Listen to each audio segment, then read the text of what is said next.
वह सुनियोजित षड्यंत्र था। योजनाबद्ध तरीके से किसानों का नरसंहार किया गया।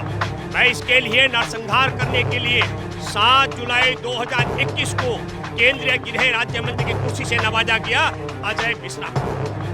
और फिर अजय मिश्रा ने 25 सितंबर को अपने कार्यकर्ताओं के बीच में धमकी दी, चुनौती दी। क्या चुनौती दी? कि जो किसान मुझे झंडा दिखा रहे थे, मैं नीचे उतरता 10 मिनट में उन्हें जिंदा जाने का वक्त नहीं मिलता, और कहा दोबारा ऐसी घटना होगी 2 मिनट का वक्त नहीं दूंगा। अजय मिश्रा नरेंद्र मोदी के सपनों के मुताबिक किसानों का नरसंहार कराया, उस पर कोई ध्यान न दे। लेकिन मिस्टर नरेंद्र मोदी, हम आपसे पूछना चाहते हैं, अफगानिस्तान में तालिबानियों की सरकार 15 अगस्त को बनती है और 16 अगस्त मुद्रा पोर्ट पर अदानी को जो बेचा गया मोदी तुम्हारे द्वारा, उस पर 3000 किलो हेरोइन आती है। और 3000 किलो हेरोइन आनी थी विजयवाड़ा, और उतरती है मुद्रा पोर्ट पर, जो विजयवाड़ा से 1774 किलोमीटर की दूरी पर है। पूछो इस देश के गद्दार मोदी से, तालिबानियों के साथ में किसका तालमेल है, जिसने 3000 किलो हेरोइन मंगाई? मैं तो मंगा नहीं सकता, कोई और मंगा नहीं सकता। उससे मंगाने की ताकत है देश के प्रधानमंत्री नरेंद्र मोदी पर, अमित शाह पर, राष्ट्रीय सुरक्षा सलाहकार अजीत डोभाल पर, जिसके बेटे का साझेदार पाकिस्तानी पार्टनर है, और इसके अलावा मोहन भागवत और गौतम अदानी के अलावा किसी और की नहीं। 14 करोड़ किसान परिवार है। मोदी, तुम तालिबानियों के साथ तालमेल करके जिस हीरोइन मंगाओ और आतंकवादियों से तालमेल करके हमारे देश के लोगों की हत्या करवाओ, और अपने गुंडों से अजय मिश्रा जैसे क्या बाहुबली को गृह मंत्री बना करके किसानों को तुम गाड़ियों से कुचलवाओ। तुम्हारे बाप की ताकत हमारे देश का किसान आंदोलन खत्म करने की नहीं है। नमस्कार, मैं शिवम, आप देख रहे हैं ऑनलाइन न्यूज़ इंडिया। हमारे साथ भूपेंद्र रावत जी हैं। देश के जो हालात चल रहे हैं, तरह तरह के मुद्दे चल रहे हैं। लखीमपुर खीरी में 4 किसानों के ऊपर गाड़ी चढ़ा के उन्हें रौंद कर मार दिया जाता है। प्रशासन खामोश रहता है। मुजरिम कोई और नहीं, केंद्रीय गृह राज्य मंत्री अजय मिश्रा के बेटे आशीष मिश्रा हैं। गुजरात के पोर्ट में 3000 किलो ड्रग्स पकड़ा जाता है। मीडिया खामोश रहती है, लेकिन बॉलीवुड से 16 ग्राम ड्रग्स पकड़ने की खबर आती है, मीडिया नाचने लगती है। तो इन सभी मुद्दों को समझेंगे, आखिर इन सभी मुद्दों में कनेक्शन क्या है और किस तरह से देश को गुमराह करने की कोशिश की जा रही है। इन मुद्दों को समझा जाएगा भूपेंद्र रावत जी से। रावत जी, बताइए, ये जो पूरा प्रकरण हो रहा है, किस तरह से देख रहे हैं आप इसे? इसको शिवम, मैं आपके माध्यम से बहुत साफ साफ कहना चाहता हूँ। हमारे देश में एक तो जो हमारे लखीमपुर खीरी में किसानों का नरसंहार है, उसे घटना न माना जाए। वह सुनियोजित षड्यंत्र था। योजनाबद्ध तरीके से किसानों का नरसंहार किया गया। मैं इसके लिए नरसंहार करने के लिए 7 जुलाई 2021 को केंद्रीय गृह राज्य मंत्री की कुर्सी से नवाजा गया अजय मिश्रा को। और फिर अजय मिश्रा ने 25 सितंबर को अपने कार्यकर्ताओं के बीच में धमकी दी, चुनौती दी। क्या चुनौती दी?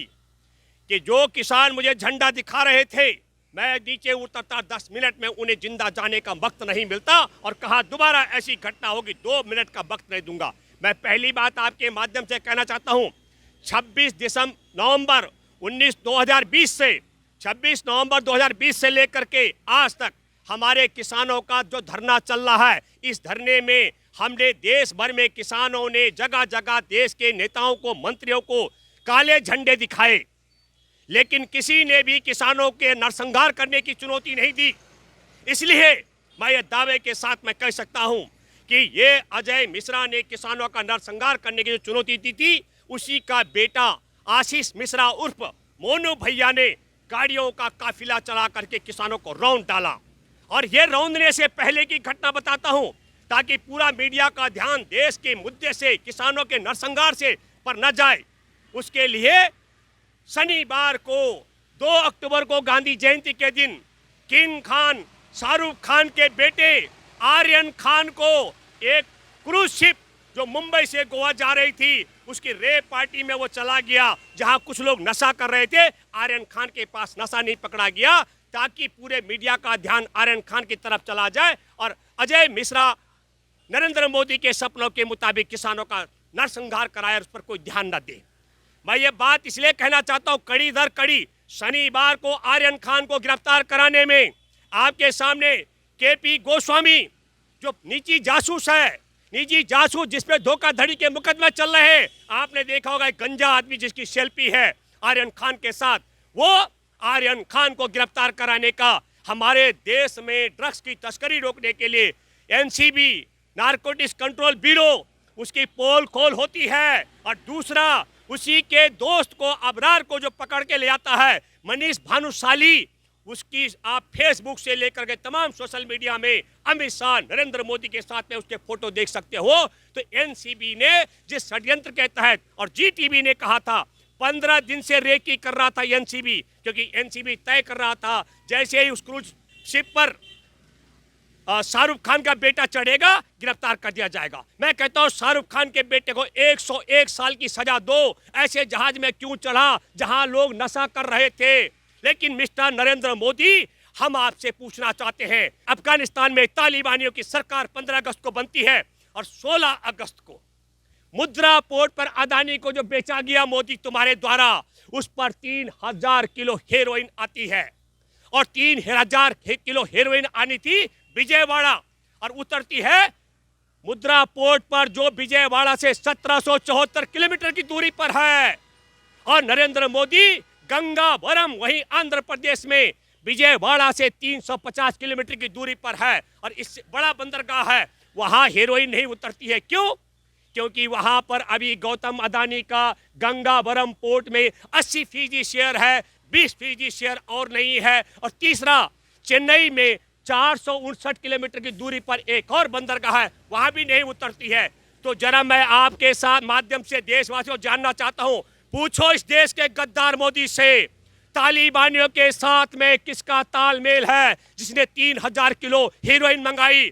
मैं तो मंगा नहीं सकता, कोई और मंगा नहीं सकता। उससे मंगाने की ताकत है देश के प्रधानमंत्री नरेंद्र मोदी पर, अमित शाह पर, राष्ट्रीय सुरक्षा सलाहकार अजीत डोभाल पर, जिसके बेटे का साझेदार पाकिस्तानी पार्टनर है, और इसके अलावा मोहन भागवत और गौतम अदानी के अलावा किसी और की नहीं।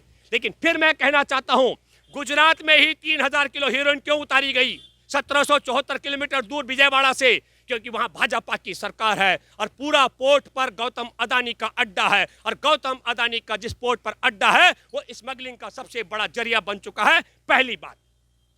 दूसरा सवाल करता हूं, जब किसानों के नरसंहार में मोदी सरकार फंस गई तो कश्मीर में आतंकवादियों के हमले हो जाते हैं। कश्मीर में मैं आपको बताना चाहता हूं मेरे प्यारे दोस्तों, 19 जनवरी 1990 को आतंकवादियों ने, जब भारत में भाजपा गठबंधन, आरएसएस के गठबंधन की सरकार थी, बीपी सिंह प्रधानमंत्री थे, उस दिन कश्मीर को खाली करने का, घर छोड़ने का आदेश दिया था ब्राह्मणों को। लेकिन वहां एक दवा विक्रेता मक्खन लाल बिंद्रू, वो अपने दुकान खाली नहीं किए, घर नहीं छोड़े, दवा बेचते रहे, आतंकवादियों ने नहीं मारा। 1990 से लेकर के धारा 370 हटाने तक, नोटबंदी तक, किसी आतंकवादी ने नहीं मारा। और अब आप समझ लो बालाकोट की स्ट्राइक में जहां बताया गया था सारे आतंकवादियों को खत्म कर दिया, बम मार करके आतंकवादी सारे मार दिए, तब भी नोटबंदी से आतंकवाद खत्म कर दिया, तब भी धारा 370 खत्म कर दी, तब भी, और मक्खन लाल बिंद्रू की हत्या करा दी गई। योजनाबद्ध तरीके से कश्मीर में जानबूझ करके उन लोगों की भी हत्या करवा दी जो लोग 1990 से आज तक नहीं मारे गए थे। ये है आतंकवादियों के साथ में इनका गठबंधन। तालिबानियों के साथ में गठबंधन में 3000 किलो हेरोइन मंगाई जाती है। आतंकवादियों से गठबंधन में, मैं फिर कहना चाहता हूं, 16 सितंबर को 3000 किलो हेरोइन आती है, और 17 सितंबर को कश्मीर में आतंकी हमला कराया जाता है। मैं ये बात भी कहना चाहता हूं, और पूरी हेडलाइन को बदली करने के लिए नरेंद्र मोदी, तुम्हारा उप मुख्यमंत्री उत्तर प्रदेश का अखाड़ा परिषद के महंत के पास जाता है, अखाड़ा परिषद का महंत आत्महत्या कर देता है ड्रग्स की बरामदी के बाद, और उत्तर प्रदेश का मुख्यमंत्री योगी आदित्यनाथ राजा के, मैं कहता हूं गुजर बादशाह के, उसकी जाति पर कालिक पुतवा देता है। मीर भोज की जाति गुज्जर पर कालिक पुतवा देता है, और मौलाना सिद्दीकी, कलीम सिद्दीकी को गिरफ्तार करा देता है, और नरेंद्र मोदी के इशारे पर नकली न्यूयॉर्क टाइम्स का फ्रंट पेज छप जाता है, और उसमें विज्ञापन आ जाता है, दुनिया की सबसे आखिरी क्या कहते हैं वो उम्मीद, और क्या कहते हैं, दुनिया का सबसे ताकतवर नेता, और तब भी हेडलाइन बदली करने के लिए वापस आता है और यहाँ सेंट्रल विस्टा जहां बन रहा है रात को ईंटों के बीच में उतर जाता है। मैं ये बात इसलिए कहना चाह रहा हूं कि हमारे देश में किसान आंदोलन जो लाठी डंडा गोली से नहीं रुका था, नरसंहार करके रोकने की बात की गई। 14 करोड़ किसान परिवार हैं। मोदी, तुम तालिबानियों के साथ तालमेल करके इस हीरोइन मंगाओ और आतंकवादियों से तालमेल करके हमारे देश के लोगों की हत्या करवाओ और अपने गुंडों से अजय मिश्रा जैसे क्या बाहुबली को गृह मंत्री बना करके किसानों को तुम गाड़ियों से कुचलवाओ। तुम्हारे बाप की ताकत हमारे देश का किसान आंदोलन खत्म करने की नहीं है। मैं लास्ट कहता हूं मेरे देशवासियों, तालिबानियों के साथ संपर्क कर करके हेरोइन मंगाने वाले और आतंकवादियों से संपर्क रख करके मक्खन लाल बिंद्रू जैसे लोगों की हत्या कराने वाले और लखीमपुर खीरी में गाड़ियों के काफिले से किसानों को कुचलवाने वाले और हमारे देश में धर्म और जाति और मजहब के नाम पर नफरत फैलाने वाले ये देश के गद्दार अंग्रेजों के मुनीमों की औलाद है। चैनल को सब्सक्राइब करें और घंटी जरूर दबाएं।